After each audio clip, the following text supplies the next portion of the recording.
All right, welcome to another installment of the Fragments of Silicon reviews.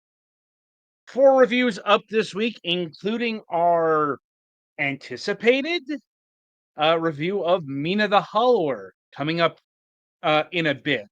We have some other games to get through, and I have a feeling the Mina one's going to be the longest, so best to let that go on last. Mm. Because what we have up first is GRIDbeat.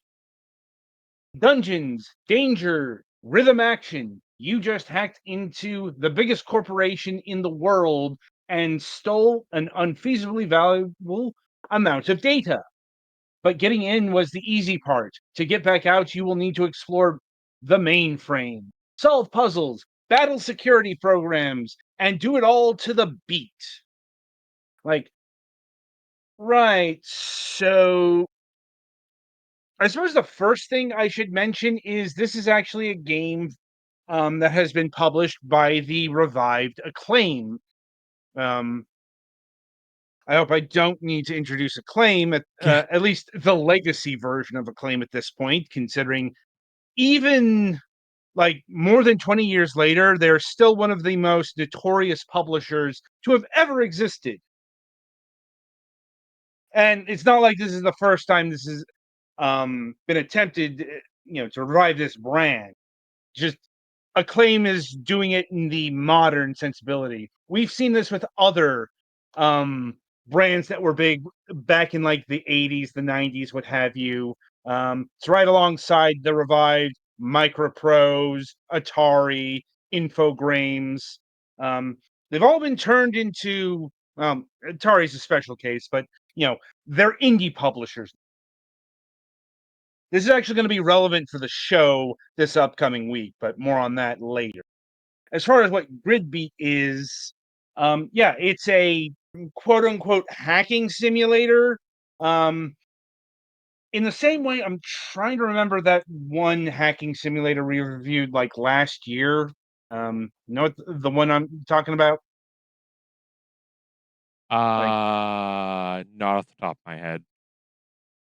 yeah, I'm trying to remember the name of it. This is the downside of having to cover so many games. Like, because um and also this could absolutely segue into a two nickels, um because at least aesthetically this game is very similar to that other hacking game. uh it's very, I don't want to say like 90s cyberpunk, but I imagine that's what they're going for. Just a very abstract representation of what the internet um supposed to look like Mhm. um as you traverse it. And very much what a non-hacker thinks hacking is. Right. But that's what it was called. Drop system breach. Yeah, this game looks very similar in terms of like the graphical aesthetics. This one had more red, um, but it kind of had that grid-based movement system. It's just in this game, moving around is a big part of the actual gameplay. Um, because it's less concerned about the hacking. It still plays a part, but it's a lot more, I guess, for lack of better terminology here, video gaming. Because okay, the base gameplay here is you have to move to the beat. Um, and if you're familiar with perhaps the rhythm movement indie title, Crypt of the Necrodancer, this is going to feel very familiar. Um, like the game feel is uncanny. Because when I was playing this game, I felt like I was playing Crypt of the Necrodancer in terms of movement. because that game, the entire basis there is also to move according to the beat of the sound. Um, and if you desync here, bad things happen. Um, what first happens is, the rhythm will get subdued, the colors will mute, um, and then if you move again against the beat or not in time, um, you will take damage, and you've got a damage meter. Um, and in order to get the beat back up, you got to do it in time, and it actually takes a few moves to get back into sync. And that's the basic movement gameplay. It's not the only thing going on here, because if you're watching the footage, you've probably seen what quantifies as the hacking, at least the basic level, because there's actually a couple different levels of hacking, which has been no surprise turned into a mini game. How it works here at the base level is, yeah, you hold down and you time the diamond to synchronicity. We've seen that elsewhere. Um, they will level it, the deep hacking as they call it, by adding button prompts. And then the next level down is adding a sequence of button prompts, basically like a QuickTime event. And not surprisingly, you have to do it in the rhythm. Um, and let's see, you've also got your override, um, overjuice power, like the pulse, which you'll have to use to break break down barriers to get the hidden collectible of the game, like these super nodes. Yeah, there are also nodes you can collect. Not exactly sure what they do or how relevant they are to the game. Uh, and we've also approached the other um, important bit of the game. You've got enemies. The base level is the cannons here, but others show up to and including boss battles. And they're all rhythmically timed, and they're actually the most difficult part of this game. Because here's the thing. Most of this game you can traverse at your own time.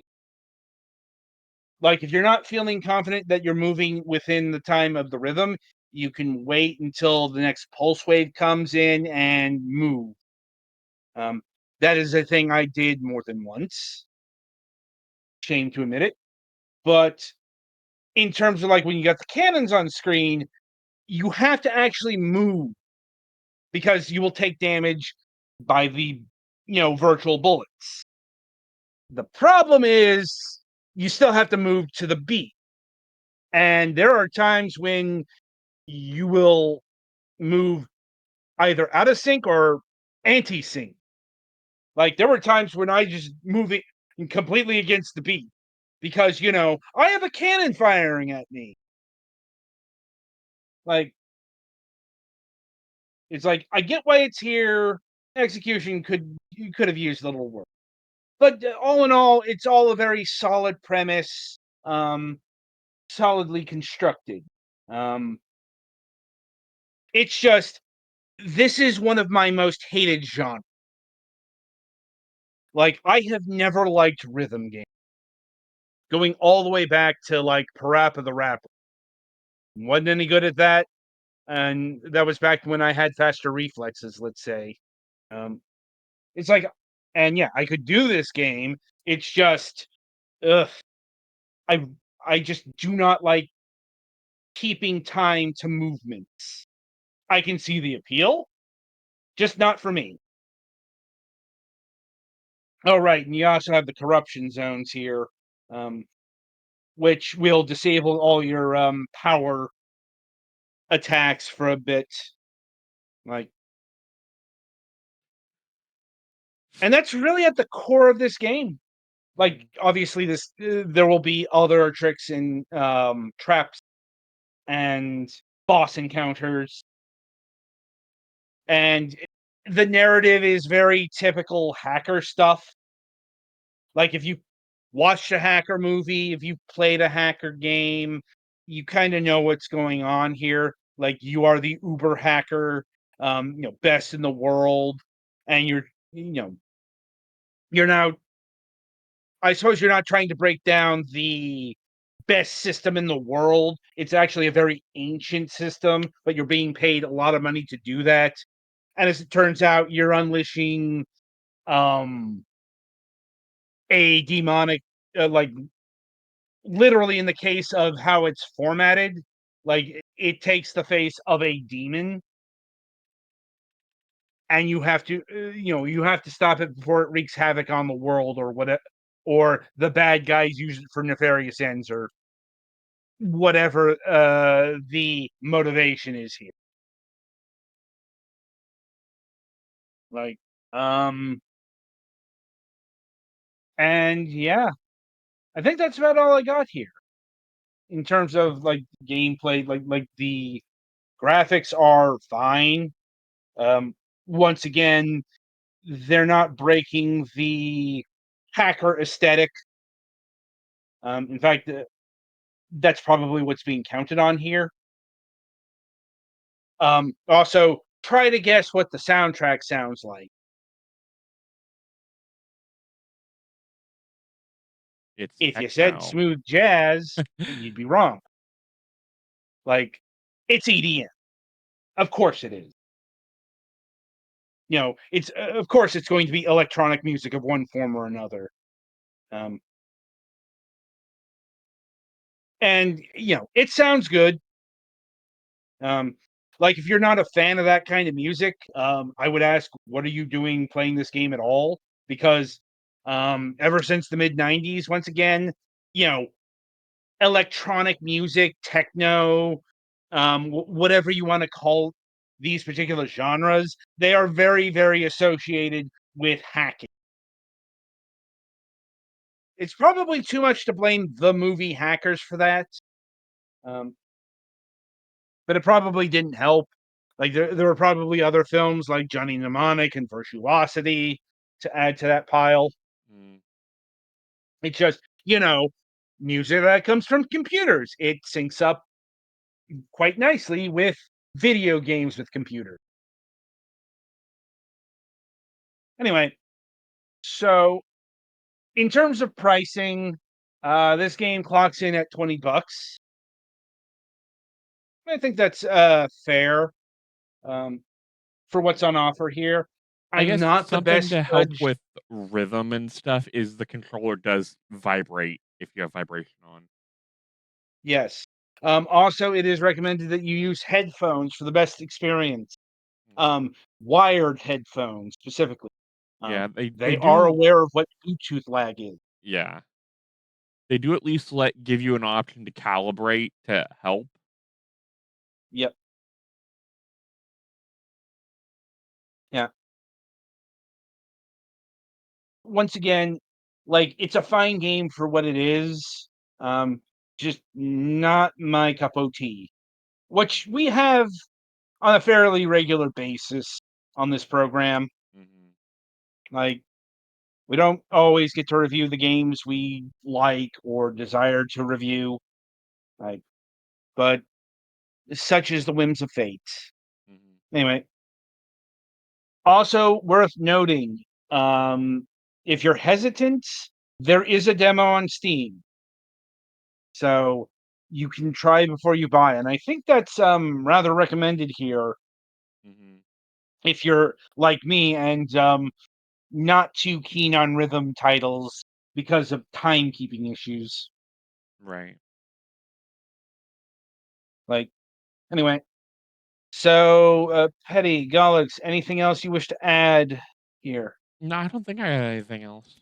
Not really. Sorry, I had to miss a chunk of Nice. that, but It's Okay. fine. Um, Anyway, so yeah, that'll about do it for GRIDbeat here. Stay tuned after the break as Petty Fan will be reviewing the Four Money Bears, Berryville.